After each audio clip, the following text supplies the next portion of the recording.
Well, February 10th in our community is a day that's really important to the school district and really important across our whole community. It's the day that we're asking for support to renew our Capital Projects Levy. And so 3 things I just wanted to share with you. First of all, we have been very diligent to make sure we're only asking for what we need. We did a year-long facilities study. You know, there's a lot of talk about growing here in North Branch, more housing coming up. Are the schools going to need more buildings?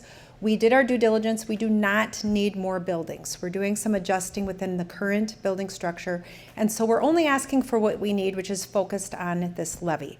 Secondly, this renewal is not a new tax. It was first approved by the voters in 2017. We did not change the rate at all as part of when we explored what we needed as a district. The rate remains the same.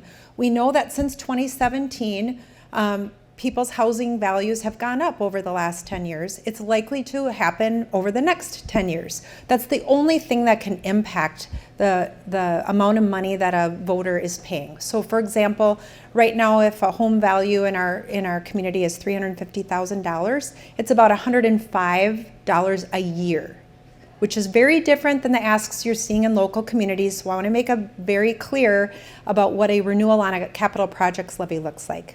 You know, around $100 a year for the average home. If over the next 10 years, the home value increases by $50,000 and goes up to $400,000, it would be approximately $17 additional each year. So that's the context of what we're asking for. Again, only asking for what we need. Thirdly, this money is so important right now in the context of safety. Cybersecurity threats are a real issue for school districts. This money goes towards protecting for cybersecurity. It goes for renewing a lot of the things people don't connect technology and safety for. You have to go into our schools and you have to badge in and out. You have to check in through a security system that runs a background check before people come into our buildings. We have cameras inside and outside of our buildings.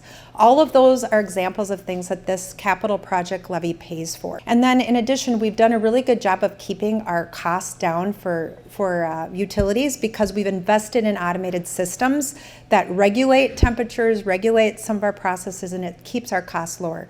So these are all things that I think our community, I just want to make sure that they're aware of what we're asking for and why we're asking for it.